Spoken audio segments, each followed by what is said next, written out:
My husband abandoned me after a house fire left me scarred unaware. I owned a $90 million fortune. He left his wife in the ashes of their burnt home, the same home she had built with her love, her savings, and her prayers. And as if the fire hadn't already taken enough, he turned away with Bella, the family friend who once toasted at their wedding, saying, "To love that never fades." But love did fade.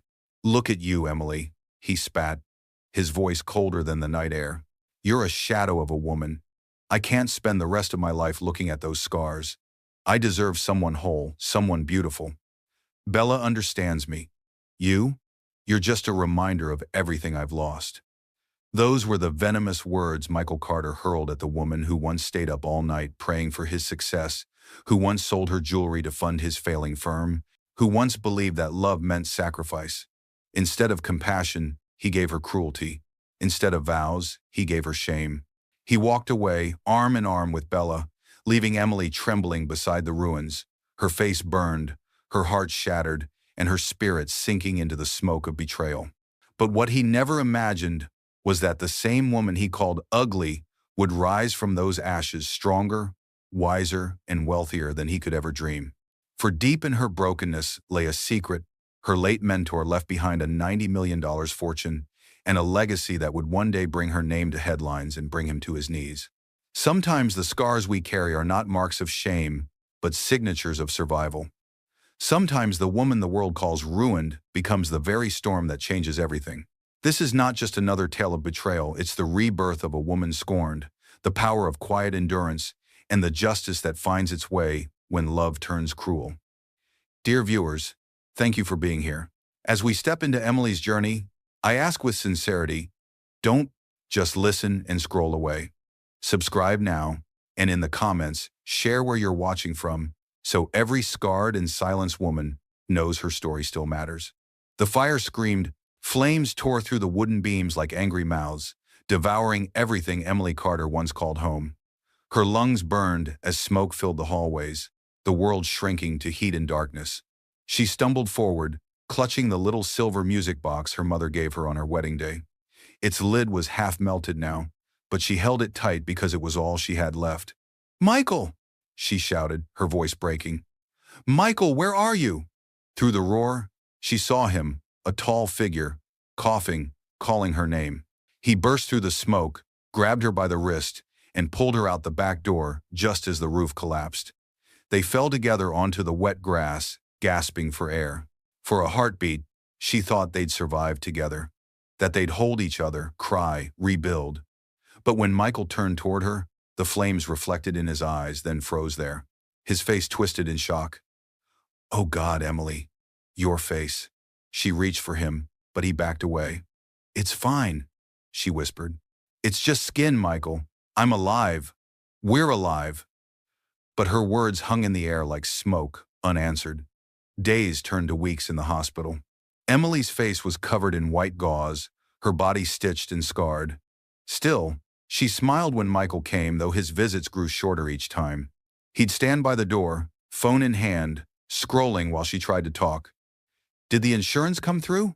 she'd ask softly. "We can start rebuilding together."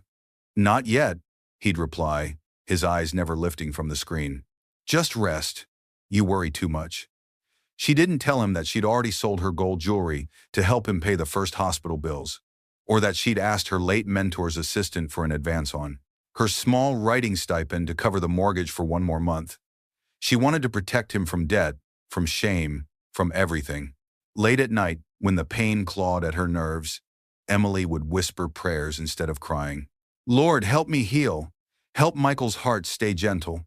Don't let him lose faith in us." She believed in love's power to endure. She believed in the vows they made. Dr.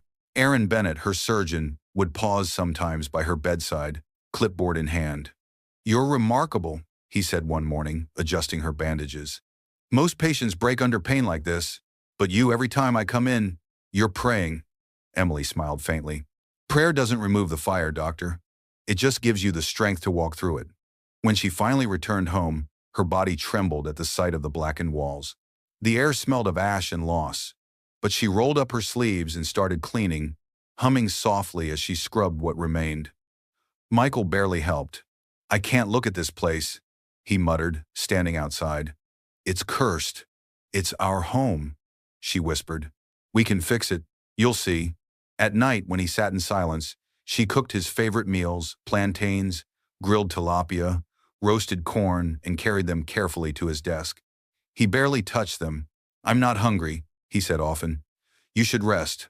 I've got deadlines." She'd nod, forcing a smile, then return to her prayer corner, kneeling beside the half-melted music box. She'd open it, even though the tune stuttered and broke mid-note. To her, it still sounded like hope. "Thank you, God," she whispered. "He's just tired. He's hurting too. Please remind him that love doesn't end when beauty fades."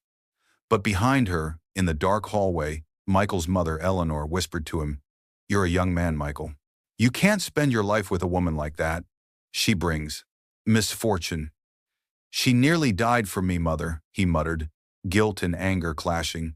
"And yet she lives to remind you of failure," Eleanor replied coldly. "A man like you needs brightness around him, not scars." The next morning, Emily overheard them whispering. She didn't confront them. She simply served breakfast, her hands trembling only once when she poured his coffee. "It's okay," she told herself silently. "Love forgives. Love endures." The neighbors had begun to talk. Hazel Green, the woman across the street, was loudest. "Did you see her? Poor thing," she told her friends on the porch. "She covers her face with scarves now.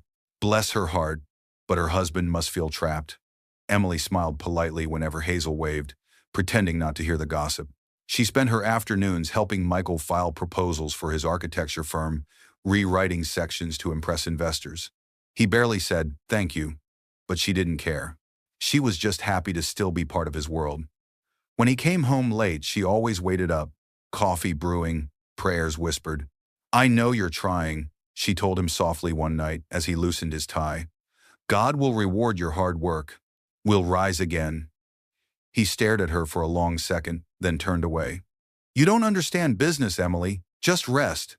She smiled faintly, hiding the sting. "I may not understand business," she said under her breath, "but I understand love." Later that night, when she reached across the bed, she found only cold sheets. Michael had moved to the guest room. As she lay there listening to the distant ticking of the broken music box, a new sound drifted through the night. A car door closing. Soft laughter outside. It was Bella Ross, their elegant interior designer, Emily's old friend. And that laughter, light and musical, would soon echo through every room Emily once called home. Emily froze at the sound of laughter drifting through the window. It wasn't just any laugh, it was Bella's, soft and musical, the kind of laugh that used to fill their living room during happier times. Now, it felt like a knife through her chest. Michael was outside, standing by Bella's car, smiling in a way Emily hadn't seen in months. His eyes shone with warmth, his hand brushing Bella's arm as they spoke. For a brief moment, the flames that once devoured their house seemed to return, burning inside Emily's heart instead. She turned away quickly, clutching the music box she'd repaired as best she could. "He's just talking," she whispered to herself, blinking away tears. "They're friends. She's helping him with work." But even she didn't believe it. That evening, Bella walked into their home, her perfume filling the air, a bright citrus scent that made Emily self-conscious about the faint smell of the healing cream she wore on her skin. Bella was stunning, as always. Smooth brown skin, bright eyes, a perfect smile. She carried design sketches in her hand. "Emily!" Bella exclaimed, her voice sugary sweet. "You look better."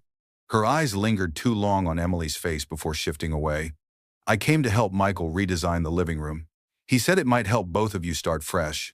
Emily forced a smile. "That's kind of you," she said softly, though her hands tightened around her teacup. "It's nice to have a friend around."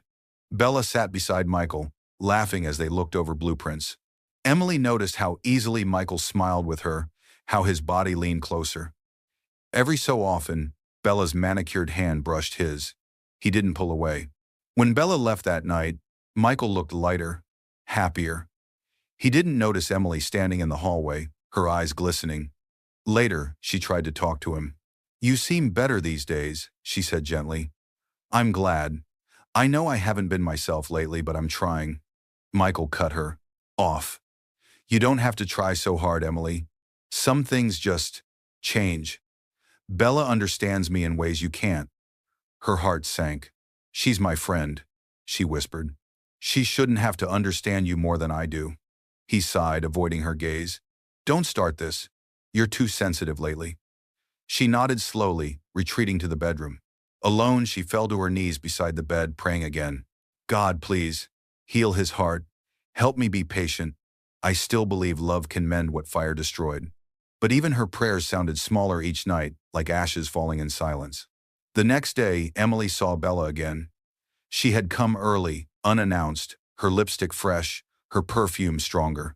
Lydia Stone, Bella's loud and vain friend, stood beside her, whispering, "He deserves someone who can inspire him again."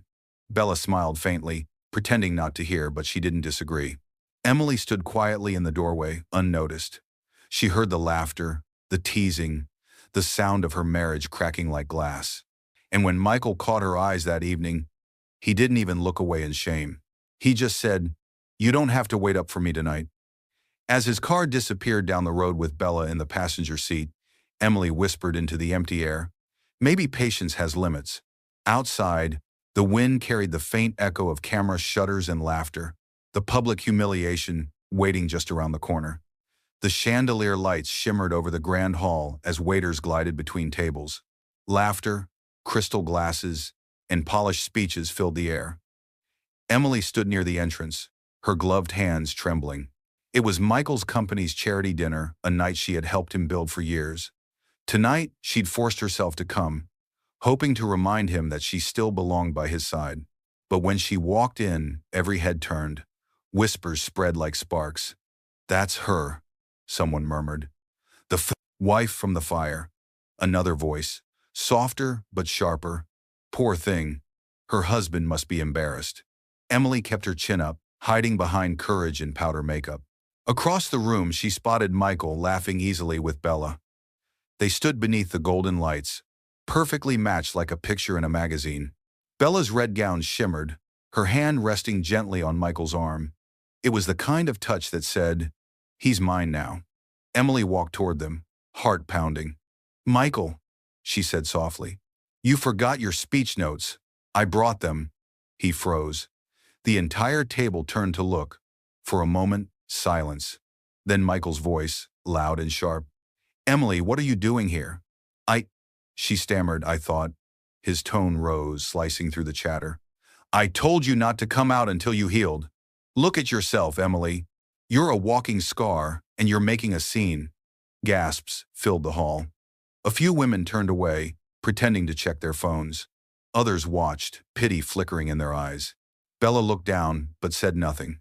Just rested her hand on Michael's back like comfort. Eleanor Carter, seated nearby, smirked. "You can't blame him," she said to the nearest guest. "Some things are too broken to fix." The words hit Emily harder than any flame ever had. Her eyes burned, but she refused to cry. "I'm sorry," she whispered. "I didn't mean to." Michael turned away. "Just go home," he said coldly. "Please don't embarrass me again." Every camera in the room captured her trembling form as she turned to leave. Nora Blake, a young journalist covering the event, whispered to her photographer, "Get the shot." By morning, her headline would read, "Scarred wife shocks guest's husband seen comforting, new flame." Outside, in the cold air, Emily sat alone by the marble steps, her fingers clutching her burned music box. The tune struggled to play, breaking, mid-note. She looked up at the stars and whispered, "Why does love burn worse than fire?" For the first time, she didn't pray for him. She prayed for herself. Inside, Michael raised a glass with Bella at his side. "To new beginnings," he said, smiling for the cameras. And as flash bulbs lit up the room, a single tear slid down Emily's cheek, not of pain, but of awakening. Something deep within her cracked open, quietly, steadily. Tomorrow the world would mock her face. But soon, the same world would learn her name. For just beyond the laughter and lights, fate was already arranging the next move, and betrayal had only begun. The morning after the charity dinner, the world had already decided her fate. Emily's picture was everywhere on blogs, news sites, and gossip feeds. Scarred wife shocks guest's husband seen comforting new flame. Her burned cheek, the tears caught in camera flash. The angle that made her look lost and broken, every detail turned into public pity and ridicule. She sat at the kitchen table, scrolling through the headlines with shaking hands. The comments cut deeper than any burn. She should have stayed home. No wonder he moved on. Beauty gone, marriage gone. The screen blurred as tears filled her eyes.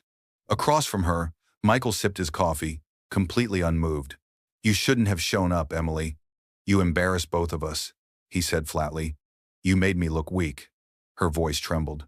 "Weak? Michael, I stood by you through everything, your debts, your long nights, your failures.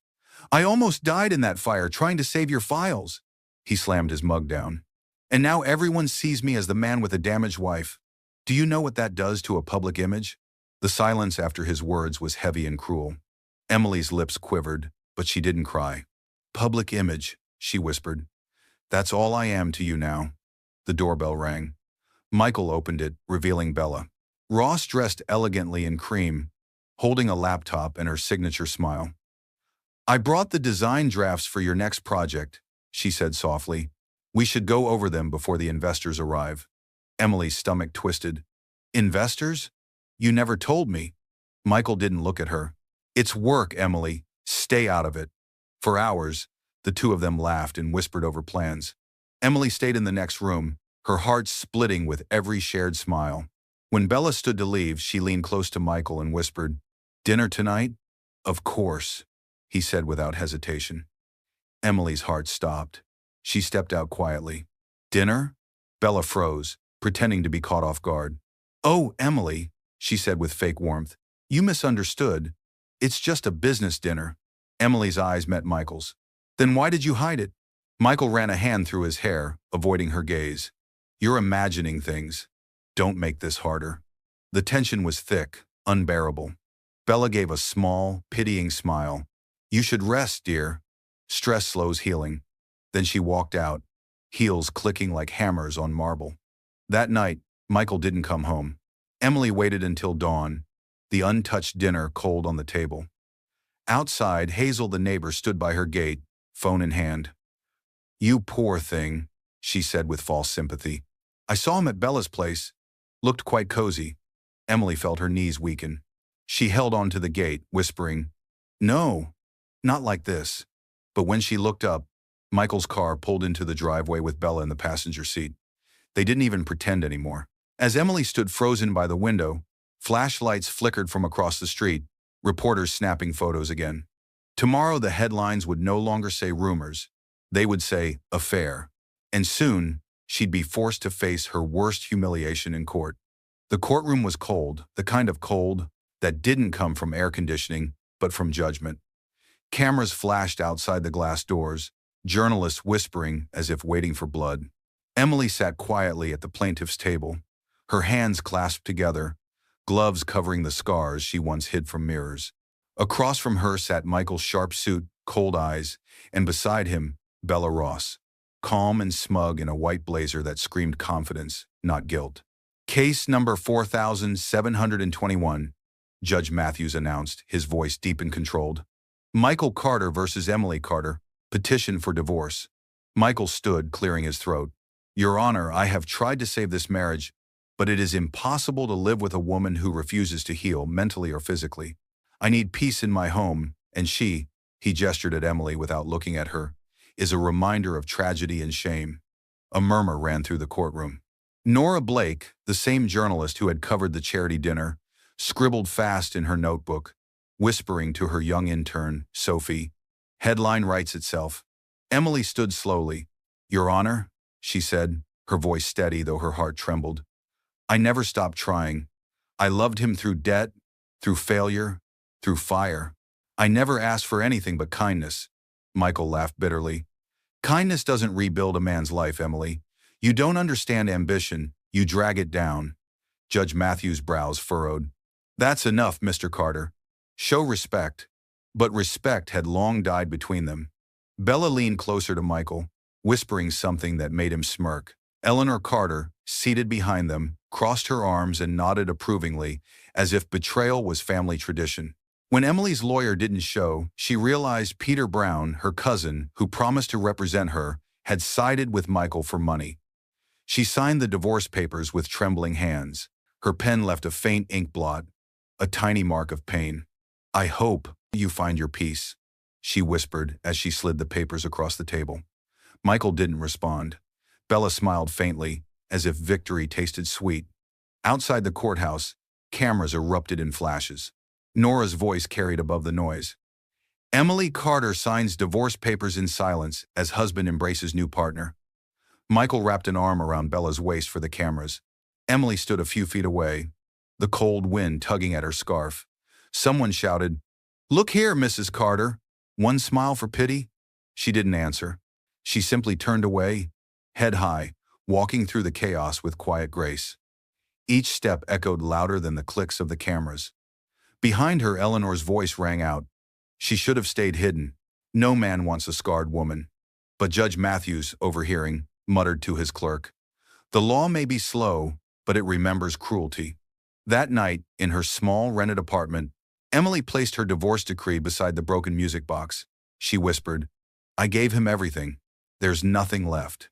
But as she drifted into exhausted sleep, she didn't know that fate had already begun to turn, sealed inside a letter she would receive soon, bearing her late mentor's name. And in that letter waited not pity, but power. The rain fell hard against the apartment window, a steady rhythm of loneliness. Emily sat on the edge of her bed, her scarred hands gripping the divorce decree until the paper crumpled. Her body still ached from old burns, but the ache in her heart was worse. The city outside moved on without her cars honking, people laughing, life continuing as if she had never existed. There were no messages from friends. Most had disappeared after the scandal. Her phone only buzzed when reporters sent cruel questions. "How does it feel to lose everything?" Or, "Will you forgive your husband?" She blocked them all. On the small table, her half-eaten soup had gone cold. The once bright woman who prayed for her husband now sat in silence, shadows hugging her like heavy coats. Suddenly, there was a knock on the door. Emily hesitated, afraid it might be another journalist. "Who's there?" she called weakly. "It's Martha, dear," came a warm voice.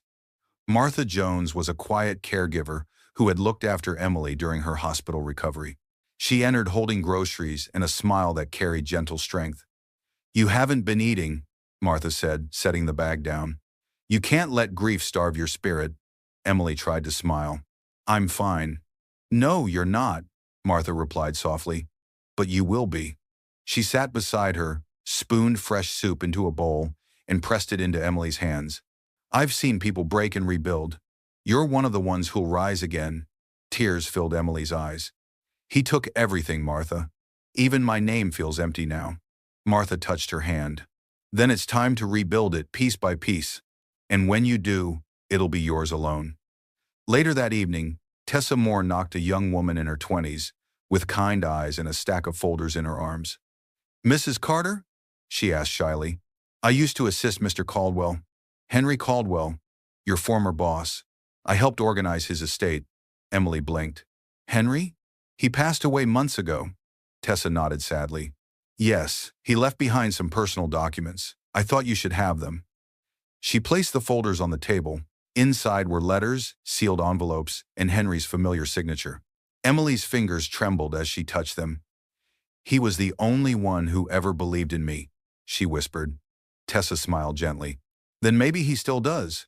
Peter Brown, Emily's greedy cousin, appeared that same night, pretending to check in. He scanned the room with calculating eyes. "You should sell whatever's left of your jewelry," he said. "You need the money." Martha frowned. "She doesn't need your kind of advice, Peter." He smirked. "Suit yourself. Just don't come begging later." He left with a smirk, and the air felt lighter without him. When the apartment finally fell quiet, Emily sat by the window again. She opened one of Henry's sealed letters. Inside was only a single sentence, written in his neat, firm handwriting. "When all light seems gone, open the envelope marked Hope. It will lead you home." Emily gasped softly. Her fingers brushed the second envelope, labeled Hope. And for the first time since the fire, her hands began to shake, not from pain, but from the faint spark of something she thought she'd lost forever. Hope. Scene 7. Flicker of hope. 500 words. Thunder rolled outside as Emily tore open the envelope marked Hope. Inside was a handwritten letter, sealed with a golden wax stamp, Henry Caldwell's mark.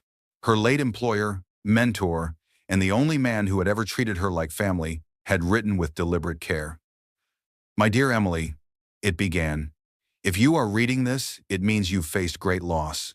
But I saw long ago the strength you tried to hide beneath gentleness. The world may wound you, but you will rise again. You once told me, 'I only wish to leave light where there's darkness.' So I leave you mine, my estate, my company shares, and a private trust totaling $90 million. Use it well, and in time, use it for others." Emily froze, her breath caught in her throat. $90 million? The room seemed to tilt around her. Martha gasped softly behind her, hand over her chest. "Lord have mercy," she whispered. "That man truly saw your heart." Tessa nodded, eyes glistening. "Mr. Caldwell always said you were more than an employee, you were his moral compass. He wanted you to carry on his legacy." Emily clutched the letter to her chest, tears finally falling not from pain, but disbelief. "After everything I've lost, he still believed in me." Tessa opened another folder, revealing legal papers. "You're the sole heir, Emily. The trust is under your name. Clara Dawson, our senior lawyer, is the executor. She'll meet you tomorrow morning to finalize it all. She insisted this stay secret until you were ready." Emily's mind raced. "No one must know, especially not Michael. If he finds out," Martha finished the sentence quietly, "he'll come crawling back." The women exchanged a knowing look. The world had taken everything from Emily, her husband, her dignity, her peace. But tonight, she felt something return: power. Quiet, steady power. She looked at the music box on the shelf. It had survived the fire, blackened and cracked, but still able to play a broken tune. She wound it once, listening to its faint melody. "He took my love and made it a weapon," she said softly. "But love isn't weakness. I'll rebuild from this." Tessa squeezed her hand. "Henry wanted you to help others who suffered like you. Maybe that's how healing starts." Emily nodded, her eyes glowing faintly in the dim light. "A foundation," she murmured, "for burn survivors, for those the world looks away from." Outside, the thunder calmed. A new peace settled over her heart. But before the moment could fully bloom, her phone buzzed. Unknown number. She hesitated, then answered. "Emily Carter?" a cold voice said. "This is Peter Brown. Michael's been asking questions. He heard something about Henry's estate. I don't know how, but he's looking for you." Her grip on the phone tightened. "He can't know," she whispered. Peter hesitated. "Then be careful. He's desperate, Emily. And desperate men do ugly things." The line went dead. Emily looked at the letter again, the golden seal glinting under lightning. Tomorrow she would meet Clara Dawson, and her new life would begin. But for now, the past was already knocking at her door. The heavy wooden doors of Dawson and Moore law firms swung open, and Emily stepped inside, her heart racing. The marble lobby gleamed under soft lights, and for a moment, she felt like she didn't belong, a scarred woman walking through the corridors of power. But she straightened her posture. This was Henry Caldwell's world, and now it was hers. Clara Dawson, the firm's senior lawyer, greeted her with a firm handshake. She was in her early 40s, with calm eyes that spoke of quiet wisdom and an aura of command. "Mrs. Carter," she said warmly, "Henry spoke very highly of you. I'm honored to meet the woman he trusted above all." Emily's voice trembled. "I don't know if I deserve it." "You do," Clara said. "He built this trust for a reason. He knew you'd turn pain into purpose." They walked into a glass-walled office overlooking the city. Tessa was already there, organizing folders. "We'll handle the legal transition discreetly," Clara explained. "Everything will remain private.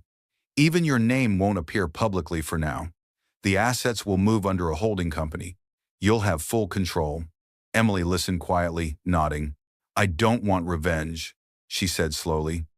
"I want to help people who have been through what I've been through, those burned, scarred, and forgotten." A faint smile crossed Clara's face. "That's exactly what Henry would have wanted. We can help you set up a foundation in your own name or under a symbolic one." Emily thought for a long moment, then whispered, "The Burn Recovery Foundation." Tessa's eyes brightened. That's perfect. Over the next few weeks, Emily worked tirelessly. Each day she woke before dawn, her small apartment slowly transforming into a workspace of blueprints, notes, and sketches. Dr. Aaron Bennett, her former plastic surgeon, stopped by one afternoon with medical journals and encouragement. "I've been working with burn survivors for years," he said gently. "Your story could give them hope. Let me help." Emily smiled genuinely for the first time in months. "You already have, doctor. You treated me like a human being when no one else did." Together they began drafting a program to provide free surgeries and counseling for burn victims. Martha handled meals and moral support, while Tessa coordinated paperwork. For the first time since the fire, Emily's days felt full of meaning. At night, she'd sit by her window with the old music box, winding it softly. Though its melody still stuttered, it no longer sounded broken, just incomplete, waiting for the rest of its tune to return. But one evening, as she sorted through donation drafts and meeting plans, her phone buzzed again. Unknown number. "Mrs. Carter," a man's voice said coldly. "This is Patrick Young. I used to work with your husband. He's bragging around town, throwing parties, saying his new life is perfect, but he's losing money fast." Emily's grip on the phone tightened. "Why are you telling me this?" Patrick hesitated. "Because people who fall that fast often grab whatever's left around them to survive. If your ex-husband finds out what you're sitting on, he won't stop until he takes it." The call ended abruptly. Emily turned toward the window, the city lights flickering below like warning sparks. She whispered, "Let him try." Because the woman he once broke was no longer living in ashes. She was building something brighter, and her silence would soon speak louder than his lies. Outside, a newspaper headline fluttered past the glass. "Architect Michael Carter throws lavish party with Mistress Bella Ross." And somewhere deep inside Emily's calm heart, a storm began to stir again. The night sky blazed with fireworks above the glass dome of the Skyline Lounge. Inside, laughter echoed, champagne sparkled, and a jazz band played to the rhythm of pride and deception.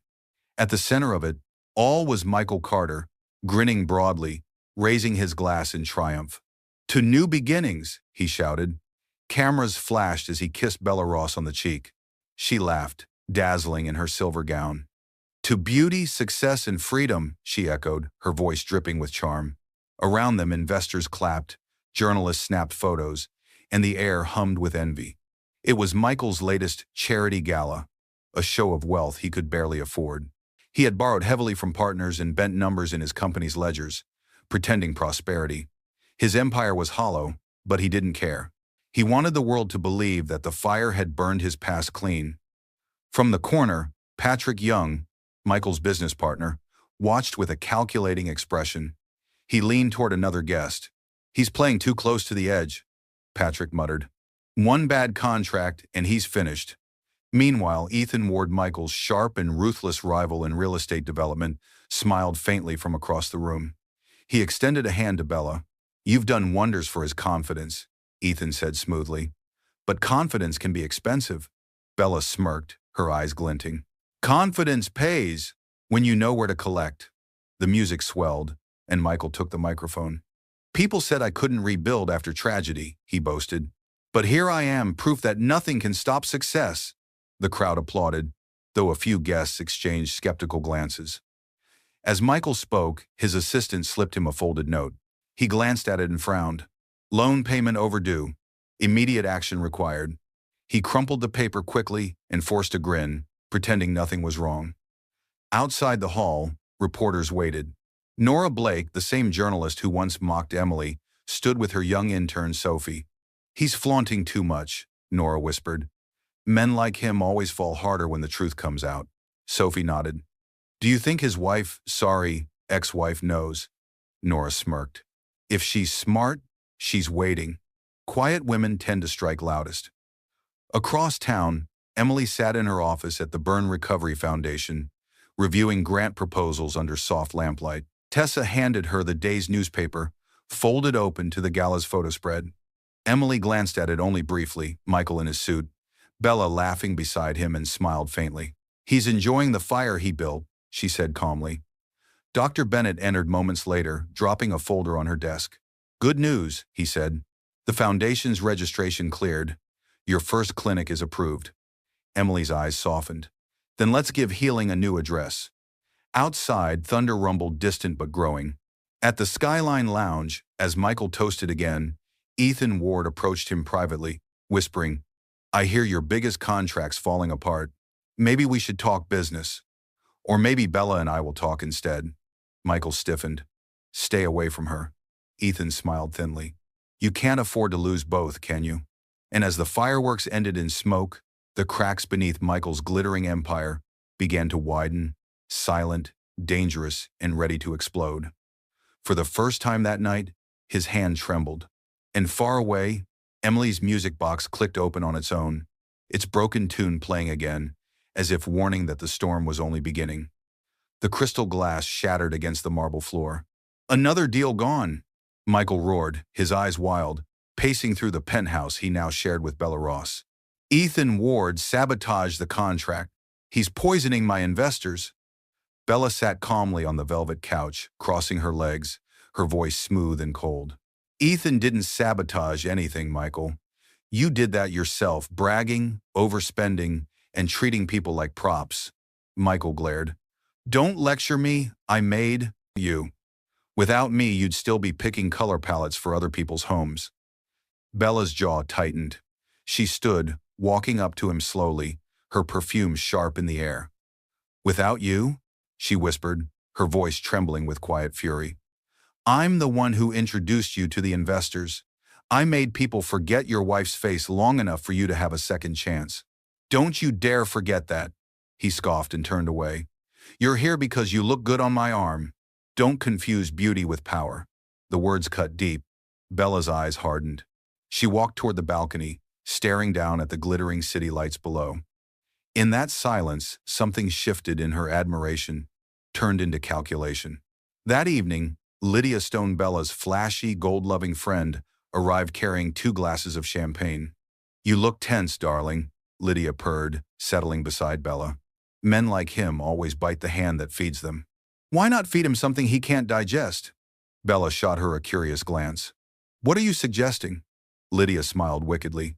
"I just had dinner with Ethan Ward. He's still interested in business and in you. He wants Michael's project files. He says there's a lot of money to be made for whoever delivers." Bella hesitated. "That's dangerous." "If Michael finds out," Lydia cut her off. "Michael's losing everything anyway. You said you wanted a life that sparkles, not one that sinks. Ethan can give that to you." For a moment, the only sound was the soft hum of the city. Then Bella nodded slowly. "Set the meeting." Later that night, Bella met Ethan Ward in a quiet rooftop lounge. He was poised, confident, and already holding a file. "Michael's company is collapsing," Ethan said. "You can stay with a sinking ship or climb aboard something bigger." Bella's fingers brushed over the glass of wine he poured her. "And what do you want in return?" "His designs," Ethan replied smoothly. "Blueprints, project details, investor lists. You give me those, and I'll make sure you never worry about money again." She smiled faintly. "And if I refuse?" Ethan leaned closer. "Then you'll sink with him." Bella thought of Michael's insults, his arrogance, the way he'd once told her she was replaceable. Her answer came like a blade. "I'll get you what you need." When she returned home, Michael was asleep, a half-empty whiskey glass beside him. She looked at him for a long time, the man she'd stolen, the man she now pitied. As she slipped his laptop from the desk drawer, her reflection in the dark window stared back cold and unblinking. The city's lights glowed below, but somewhere in the distance, a softer light flickered inside Emily Carter's office, where a journalist named Nora Blake was beginning to ask dangerous questions. The knock on the door came sharply, almost impatiently. Emily looked up from her desk, startled. She had spent the whole morning signing documents for her foundation's first outreach program, her heart light for the first time in months. Martha was at the grocery store, Tessa was at the courthouse, and Clara was in a meeting downtown, so the apartment was silent, except for the ticking clock and the faint hum of her repaired music box. When she opened the door, her heart froze. Michael stood there. He looked different, thinner, unshaven, the confident smirk gone. His expensive suit was wrinkled, his tie loosened. For a moment he seemed almost like the man she once loved, broken, human. But Emily knew better. "Emily," he said softly, "you look better." She didn't move. What do you want, Michael? I just wanted to talk. His tone was calm, rehearsed. I made mistakes. Bella, she's not who I thought she was. He sighed deeply, lowering his gaze. You were. You always were. Emily crossed her arms, steady but cautious. You've never come here to talk before. Why now? He hesitated, then smiled faintly. Because I still care about you. You don't belong in a small apartment like this. You deserve more.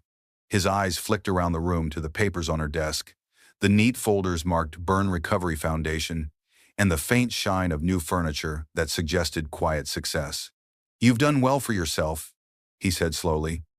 Better than I expected. Emily saw the flicker in his eyes, admiration mixed with calculation. He wasn't there for love. He was hunting for answers. I'm not the same woman you left, she said quietly. The one who begged for your time. He took a step closer. You don't have to be. I'm not asking for the past, I just want a chance to make things right. Maybe I can help with your project. Her tone turned cold. How do you know about that? Michael smiled thinly. People talk. Old friends, old partners. You forget, Emily, I still have connections. Just then, the door opened. Tessa returned, carrying files. She froze, seeing Michael. Mr. Carter, she said sharply. You shouldn't be here. Michael turned to her with feigned charm. Ah, the loyal assistant. Keeping secrets for your boss, are we? Tessa stepped forward, standing between them. Mrs. Carter doesn't need your help. Emily's voice softened, but firmed with finality. You can go, Michael. Whatever you're looking for, you won't find it here. He smirked, wounded pride flashing in his eyes. You'll regret ignoring me, Emily. I always get what I want. He turned and left, slamming the door behind him. For a moment, silence filled the room. Then Tessa spoke, her voice trembling. He's not going to stop, is he? Emily shook her head slowly. No, but this time, he's walking into his own fire. Outside, down the street, Michael pulled out his phone, dialing a familiar number. Bella, we need to talk, he muttered. He didn't know that Bella was already meeting Ethan Ward, and the storm he was calling would be the one to end him. The newsroom lights buzzed as Nora Blake slammed a stack of files onto her desk. This is it, she said, eyes blazing. Michael Carter's financial records, and they stink of fraud. Sophie Lane, her eager young intern, leaned closer. You're sure about this? Positive, Nora replied, flipping open the documents Tessa had secretly passed through Clara Dawson's office. Fake invoices, insurance payouts, property transfers to shell accounts, all signed under his name. He's been collecting fire compensation money for properties that no longer exist, Sophie gasped. But that's illegal. Not just illegal, Nora said, her voice low and sharp. It's poetic. The man who called his wife a burden is the real parasite. She grabbed her recorder. We're publishing this, but we'll do it right. With proof, interviews, and a public statement from someone who knows the truth. Across town, Emily sat quietly in her office, unaware of the storm that was building. The Burn Recovery Foundation had just helped its first patient, a young woman named Leah, whose house had caught fire. As Emily watched Leah smile after surgery, she felt something warm in her heart again. Thank you, Leah whispered. You gave me back my face. Emily smiled softly. No, dear. You gave yourself back your courage. The room filled with gentle laughter and light. But outside the foundation gates, cameras had started gathering, whispers spreading about Emily Carter, the mysterious founder who rose from tragedy.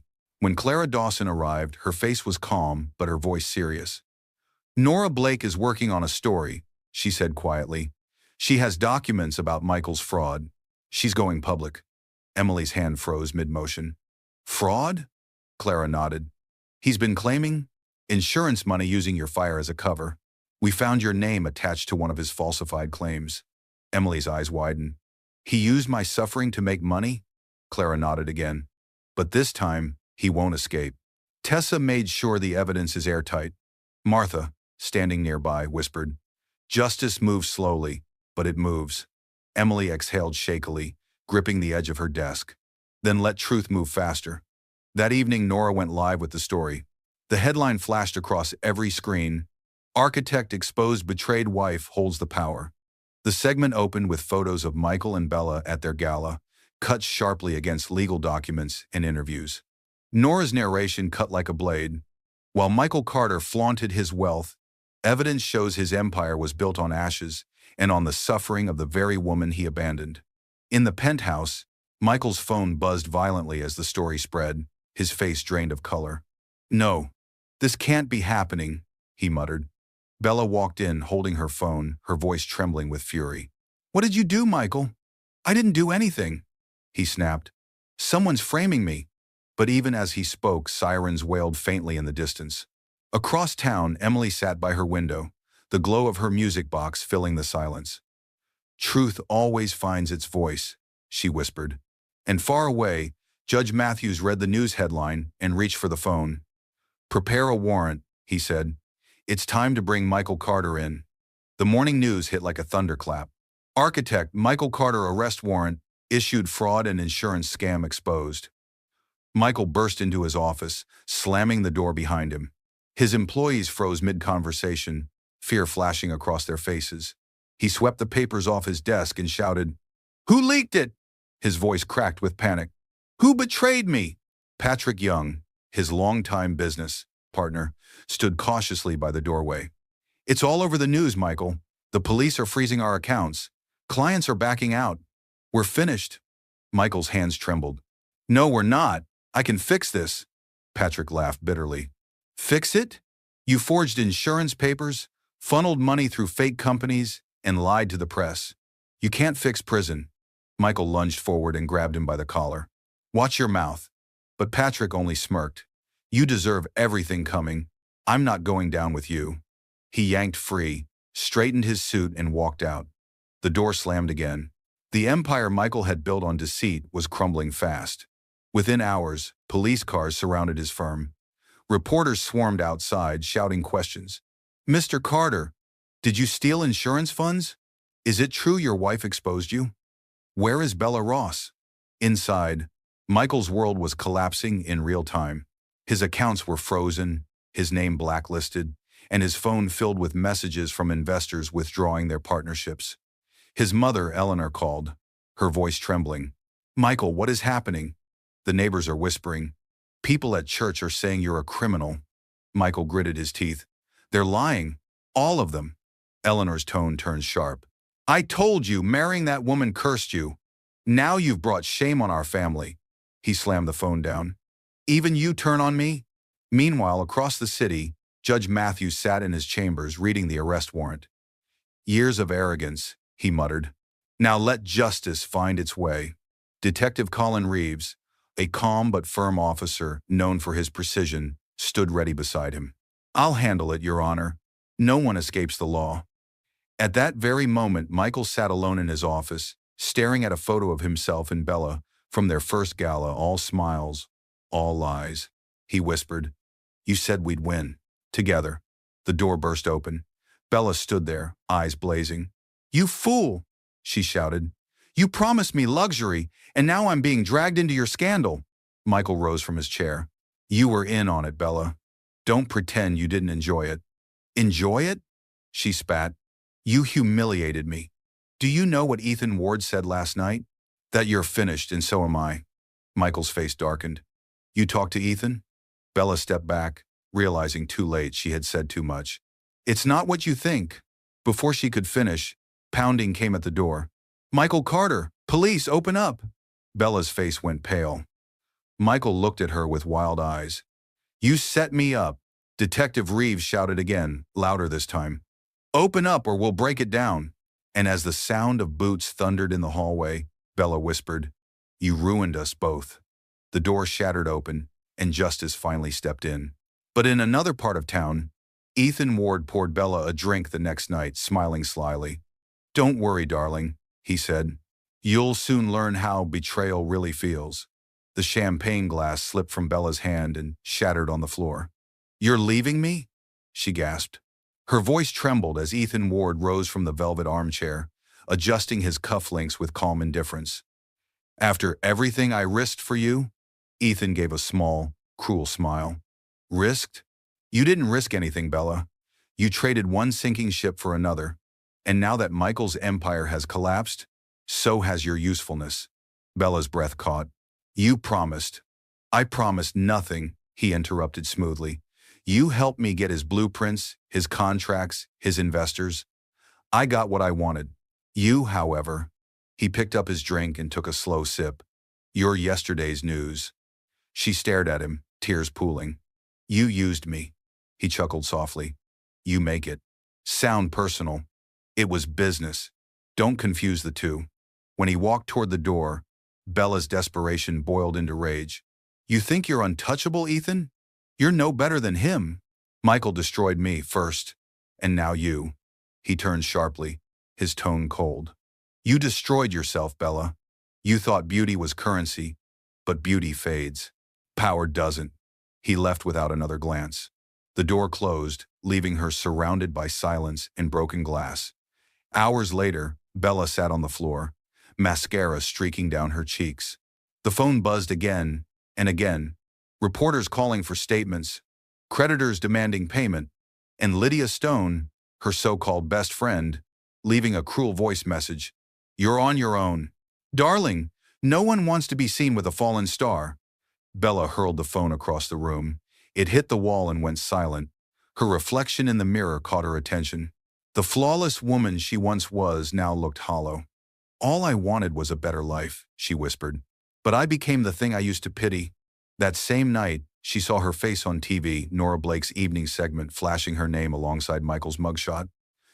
The mistress behind the downfall, the headline read. Bella's stomach turned. The cameras replayed clips of their public events, her laughing beside Michael, her hand on his arm, every image now a symbol of scandal. Humiliation burned her chest. She thought of Emily scarred, abandoned Emily, and how she had mocked her silently, believing she'd won. Now, she understood. Emily had lost a husband but kept her soul. Bella had traded hers for a lie. As dawn approached, Bella left her penthouse, quietly, wearing dark glasses and clutching a single suitcase. Outside, she passed Hazel Green, the neighbor who once admired her. Hazel whispered to another woman, "Beauty fades fast when truth catches up." Bella kept walking, her heels clicking against the empty sidewalk. At the corner, a sleek black car stopped beside her. The tinted window lowered, and Monique Lewis, an old rival from the social scene, smirked from inside. "Bella Ross," she said mockingly, "the Queen of Ashes. I told you, darling, karma always arrives dressed in silk." Bella's lips parted, but no words came. Behind them, distant sirens wailed the echo of Michael's final arrest. And across town, Emily Carter stood before a mirror, preparing for a public event that would change everything, the grand opening of her foundation, where destiny would soon bring every broken piece back together.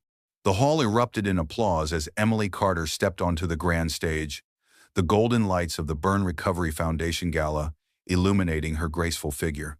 Cameras flashed. Journalists leaned forward, and survivors she had helped filled the front rows with teary eyes and hope-filled smiles. She looked radiant not because her scars were gone, but because she had finally stopped hiding them. Her pale green gown shimmered as she moved to the podium, her voice steady yet warm. "We are not our wounds," she said, her words echoing through the silent hall. "We are the stories we rise from. And today, this foundation stands as proof that healing is more powerful than pain." A standing ovation followed. Nora Blake, now transformed from gossip writer to advocate, wiped a tear as Sophie recorded every moment. Dr. Bennett stood proudly beside the medical volunteers, while Clara and Tessa exchanged proud glances near the front. But amid the applause, a commotion stirred near the entrance. Cameras turned, reporters gasped. Michael Carter, handcuffed and escorted by Detective Colin Reeves, was being led through the crowd. His once perfect suit was wrinkled, his eyes hollow. The guards paused near the edge of the stage, and Michael fell to his knees. "Emily," his voice cracked, echoing in the microphone's silence. "Please, I've lost everything. Bella left me. My mother won't even look at me. You're all I have left." Gasps rippled through the audience. Eleanor Carter, seated in shame at the back, covered her face. Emily looked down at him, the man who once called her a burden. Her eyes softened, but her voice was firm. "You had everything, Michael, love. Loyalty, a home. You destroyed them yourself." He reached toward her, trembling. "Forgive me. Please." Emily's reply was calm and cutting, every word measured, every syllable drenched in truth. Forgiveness isn't yours to demand. Redemption starts where excuses end. The audience went silent. The music box she had placed on the podium began to play the same one she had carried from the fire. Its broken tune filled the hall like a heartbeat. She continued softly, her gaze distant. When you left me in the ashes, I thought my life had ended, but I see now that fire didn't destroy me. It revealed what could not be burned. Tears streamed down faces in the audience. Nora's voice cracked as she whispered to Sophie, "That line will headline the world tomorrow." Judge Matthews, present as an honored guest, stood solemnly. "Mr. Carter," he said, "it's time." Detective Reeves lifted Michael gently to his feet. Michael looked one last time at Emily, not as a husband, but as a man finally seeing what true strength looked like. As they led him away, Emily turned back to the crowd. "For every person scarred by cruelty, may you never let pain define you, but let it refine you." Thunderous applause filled the room. Outside, under the golden glow of the Foundation's banner, Eleanor Carter wept quietly, whispering, "She became everything I said she couldn't." And as the final notes of the music box faded, Emily gazed toward the open doors of the hall, where dawn light poured in. Somewhere in that glow, the first letters of her next project waited, the Caldwell Healing Center for Children. Her journey wasn't over, it was only the beginning.